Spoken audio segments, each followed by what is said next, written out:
Hare Krishna, Radhe Radhe. Welcome to my channel Laddu Gopal ji की सेवा ज्ञान भक्ति। कैसे हैं आप सभी लोग? आशा रखती हूँ अच्छे होंगे।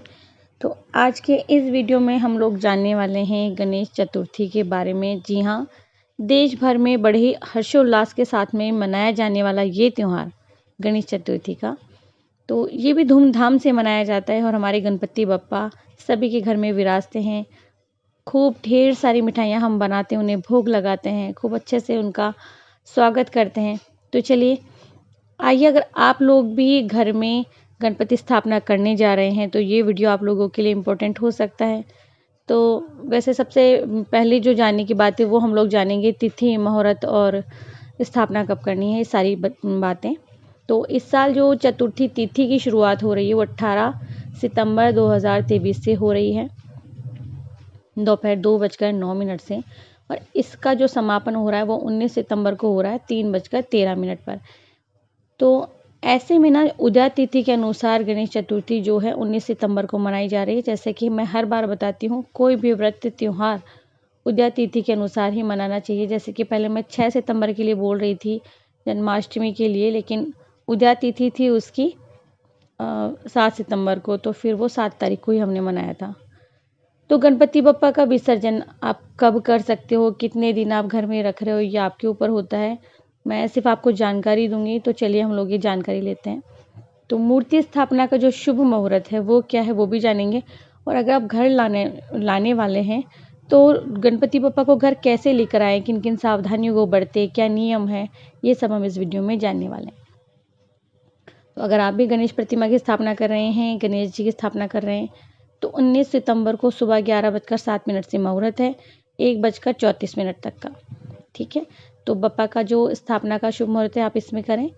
और गणपति बप्पा की जो स्थापना विधि है वो इससे पहले भी मैंने चैनल पर बताया हुआ है, तो आप लोग उसको भी जाके सर्च कर सकते हो। अच्छा, मूर्ति स्थापना से पहले कुछ नियमों का पालन करना होता है, वो हम जानते हैं।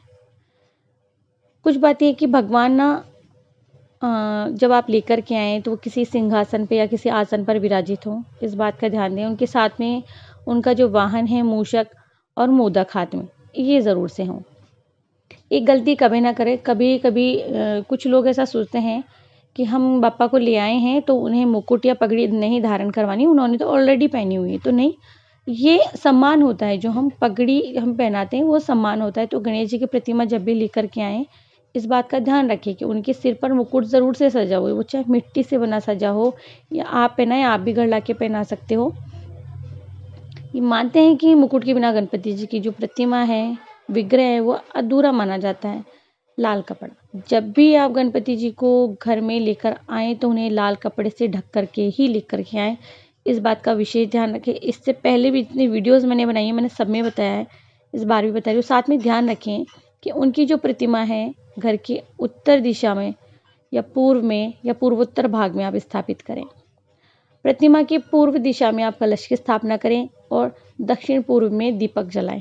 ठीक है, सही दिशाओं का ध्यान भी रखना ज़रूरी होता है। आप जो भी 3, 5, 7 और 10 दिन, जितने दिन की भी आप स्थापना घर में कर रहे हो, तो पूर्ण विधि विधान के साथ में अगर स्थापना करते हैं तो पूर्ण फल भी हमें प्राप्त होता है। स्थापना करते समय दाईं और बाईं यानी कि रिद्धि सिद्धि को भी स्थापित करना चाहिए।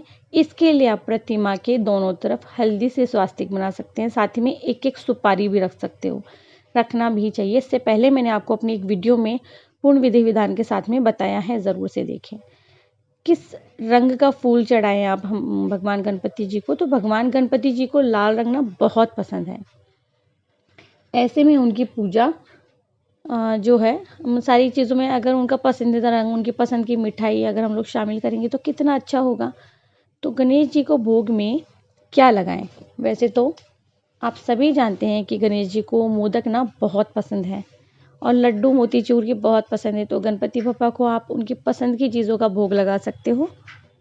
तो जैसे कि आप जानते होंगे कि अगर आप ईशान कोण में भगवान गणेश जी की स्थापना कर रहे हैं तो उनके आने से पहले पहले आप घर को साफ़ सुथरा कर लें। जिस स्थान पर आप उन्हें विराजित करेंगे उस स्थान को आप सुसज्जित कर लें फूलों से या लाल रंग का कपड़ा बिछा करके। आप और भी बहुत सारे डेकोरेटिव आइटम मार्केट में मिलते हैं, वो ले सकते हो। सिंहासन बना सकते हो घर में, या मैंने कुछ इसमें पिक शेयर किया, वो भी देख सकते हो। आपको बहुत हेल्प मिलेगी इस वीडियो के माध्यम से। तो आप उस जो भी आपने पूर्व ईशान कोण चयन किया है, जो दिशा मैंने बताई वो चयन किया है, तो उस वहाँ पर सबसे पहले आप चौकी के नीचे ना आटे से या हल्दी से पहले आप वहाँ पे स्वास्तिक बना लेंगे या अष्टदल कमल, फिर आप चौकी स्थापित कीजिएगा। हल्दी से 4 बिंदी वहाँ लगाएंगे, एक मुट्ठी आप अक्षत रखेंगे। इसके बाद में एक छोटा बाजूट, बाजूट यानी कि जैसे हमारे यहाँ पाटे को कहा जाता है, चौकी या पाटा आप वहाँ पर रखेंगे, फिर लाल रंग का कपड़ा आप बिछाएंगे, फिर स्थापना करेंगे। तो बस इन बातों का आपको ध्यान रखना है। तो 19 सितंबर को इस बार गणेश चतुर्थी मनाई जा रही है।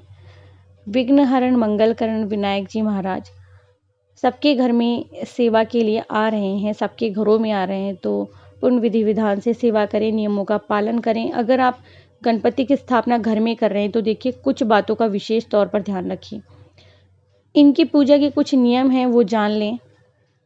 प्रतिदिन सुबह और शाम दोनों समय भोग लगता है। जब भगवान गणपति आपके घर पे विराजित है, सुबह शाम आप उन्हें भोग लगाएंगे, जो भी आपका सामर्थ्य है उन्हें बनाकर पकवान खिलाएंगे आप। और ध्यान रखें कि घर में क्लेश ना हो, किचकिच नहीं होनी चाहिए, हमारी सोच वो सकारात्मक होनी चाहिए, सात्विक विचार होने चाहिए, सात्विक आहार होना चाहिए। घर में कुछ दिन अगर आप प्याज लहसुन खाते हैं तो प्याज लहसुन ना बने। किसी भी भगवान की जब हम स्थापना पूजा करते हैं तो सबसे पहले हमें विचार आचार और भोजन जो होता है सात्विक रखना होता है।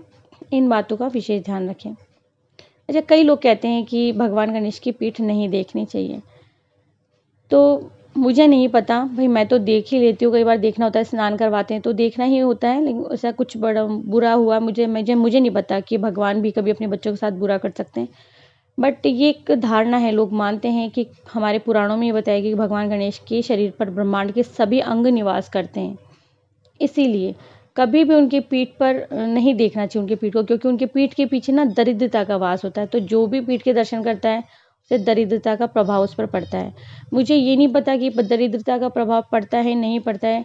अगर जाने अनजाने में ऐसा हो भी जाता है तो तुरंत क्षमा मांग लेनी चाहिए। और कोशिश करें कि अगर आपके रूम के पीछे, आपके घर के आगे ना गणपति जी की स्थापना है तो जस्ट उसके पीछे भी आप गणपति जी की प्रतिमा ज़रूर से लगाएं। आप देखते हैं कि गणपति जी की किस तरफ की सूंड वाली प्रतिमा आप घर में लेकर के आएँ, तो ध्यान रखिए बाईं ओर जो सूंड हो भगवान गणेश जी की वो प्रतिमा बहुत शुभ होती है, आप वो लेकर के आएँ। ऐसी सूंड वाली जो गणेश जी होते हैं वो बहुत जल्दी प्रसन्न हो जाते हैं, ऐसा मैंने सुना है। तो दाईं ओर सूंड वाले गणेश जी भी वैसे तो बहुत सारा फल देते हैं, ऐसा कुछ नहीं है। बट ऐसा होता है ना, कभी कभार कई लोग मानते हैं कि दीपक किस तरफ जलाना चाहिए, कलश किस तरफ स्थापना करनी चाहिए, बस उन लोगों के लिए ये वीडियो विशेष हो सकता है। अब आता है कि जो घर में कई लोग क्या करते हैं ना, स्थापना नहीं करते हैं, हर बार नई प्रतिमा लेके आते, कई जगह ऐसा होता है। तो वो क्या करें, वो इस दिन आप जो पुरानी वाली प्रतिमा है उसका विसर्जन करें और नई वाली प्रतिमा को बिठा दें। बाकी जो लोग केवल कुछ दिनों के लिए लेकर आ रहे हैं, जैसे 3, 5, 7, 10 दिन के लिए, वो लोग अगर 3 दिन की कर रहे हैं तो 3 दिन बाद में, 4 दिन बाद में विसर्जन कर दें। तो एक ध्यान रखें कि एक ही जगह पर 2 गणपति की प्रतिमा स्थापित ना करें। इससे ना कई बाधाएं आती है, फल प्राप्ति नहीं होती है। कुछ विशेष बातें होती है जो हमारे वास्तु विज्ञान वाले जो लोग हैं बहुत मानते हैं इन चीज़ों को, और मैं ये मानती हूँ कि जो किस्मत में लिखा है वो होगा ही होगा। एक गणेश जी भगवान को तुलसी जी ने श्राप दिया था, तो तुलसी जी ने क्या श्राप दिया था, उन्होंने ये दिया था कि उनके एक नहीं बल्कि 2 विवाह होंगे। तो इस पर ना गणेश जी ने तुलसी जी को श्राप दे दिया था कि तुम्हारा विवाह एक असुर से होगा। तो इसीलिए ना गणेश जी को ना तुलसी नहीं रखी जाती, ना उनके भोजन में, ना तुलसी उनके सिंहासन के कहीं आसपास रखते हैं। इस बात का आप विशेष ध्यान रखें। तो तुलसी गणेश जी से विवाह करना चाहती थी, तो गणेश जी ने मना कर दिया था। तो विवाह का जो प्रस्ताव था ना वो ठुकराने की वजह से नाराज़ हो गए थे तुलसी जी, तो तुलसी जी ने उन्हें श्राप दे दिया था। तो इस वजह से आप ध्यान रखिए कि तुलसी उन्हें अर्पित ना करें। अब पूजा, तो पूजा का विधि विधान मैंने आपको जैसे कि बताया ही है, और मैं हर बार बताती हूँ गणपति पूजा कैसे करनी चाहिए। वैसे तो जो हर बुधवार को पूजा करते हैं उस पूजा में इसमें कुछ ज़्यादा खास महत्व वो नहीं है। बाकी आप 10, 3, 5, 7 जो भी दिन स्थापना कर रहे हैं, सुबह शाम उन्हें भोग आरती की व्यवस्था, उन्हें भोग समय के अनुसार नियम पर, जैसे कि सुबह जल्दी उठ करके पूजा पाठ करना, ये सब पूजा में होता है। तो उनके पूरे परिवार की पूजा करें, भगवान गणेश के साथ में उनकी पत्नी रिद्धि सिद्धि की पूजा करें, उनके पुत्र शुभ और लाभ की भी पूजा करें, मूषक महाराज की पूजा करें, क्योंकि वो भी उनके परिवार का हिस्सा है। तो इनकी पूजा करने से ना गणेश जी जो हैं जल्दी प्रसन्न होते हैं, तो घर में सुख समृद्धि का वास होता है। तो गणपति कहीं नहीं रहते हैं, इसलिए गणपति से लाभ के लिए उनकी पूजा भी बहुत ज़रूरी है। बिना परिवार के गणपति निवास नहीं करते, इस बात का आप ध्यान रखिएगा। और उनकी पूजा करते समय ना सफ़ेद चंदन की बजाय आप लाल चंदन का प्रयोग कीजिएगा। मैंने पहले बताया, उन्हें लाल सिंदूर, लाल फूल अर्पित करना चाहिए। और दूर्वा से वो प्रसन्न होते हैं, तो दूर्वा उन्हें अर्पित करनी चाहिए। मोतीचूर के लड्डू उन्हें पसंद है, घी से बने हुए बेसन के लड्डू उन्हें पसंद है, बूंदी के लड्डू पसंद है, नारियल की बर्फ़ी पसंद है, नारियल तिल के लड्डू पसंद हैं। ये चीज़ का ध्यान रखिएगा। हमारे जो गणपति बप्पा है उन्हें सफ़ेद रंग पसंद नहीं है, तो ध्यान रखिए उन्हें सफ़ेद रंग की कोई चीज़ ना अर्पित करें। बहुत कम उन्हें सफ़ेद रंग की चीज़ पसंद है। तो और भगवान भोलेनाथ की तरह हमारे जो गणपति बप्पा हैं उन्हें बेल का फल बहुत पसंद है, तो वो आप उन्हें अर्पित कर सकते हैं। पंच फल अर्पित कर सकते हैं, जैसे कि अमरूद, सेब, केला, बहुत सारे फल हैं, ऋतु फल होते हैं। तो इनका जो फेस्टिवल है वो 10 दिनों तक चलता है। इस बीच में बप्पा के जो भक्त हैं गणपति जी की प्रतिमा लेकर के आते हैं, धूमधाम से लाते हैं उन्हें, 5, 7, 10 दिनों के लिए रखते हैं, उनकी सेवा करते हैं और फिर विसर्जन करते हैं। तो आपकी इच्छा है कि आप कैसे क्या कर रहे हैं। तो सबसे पहले उस स्थान को अच्छे से साफ कर ले, गंगा जल का छिड़काव करें, शुद्ध करें। इसके बाद चौकी पर लाल या पीला रंग का कपड़ा बिछाएं, फिर उस पर आसपास ध्यान रखें कोई भी ऐसी वस्तु ना हो जो पूजा पाठ में नहीं रखी जाती हो। और फिर आप वो प्रतिमा जितने दिन के लिए स्थापना कर रहे हैं वहाँ से हिलाएं नहीं। शुद्धिकरण के बाद आप उनको स्नान करवाएं, फिर उन्हें टीका लगाएं।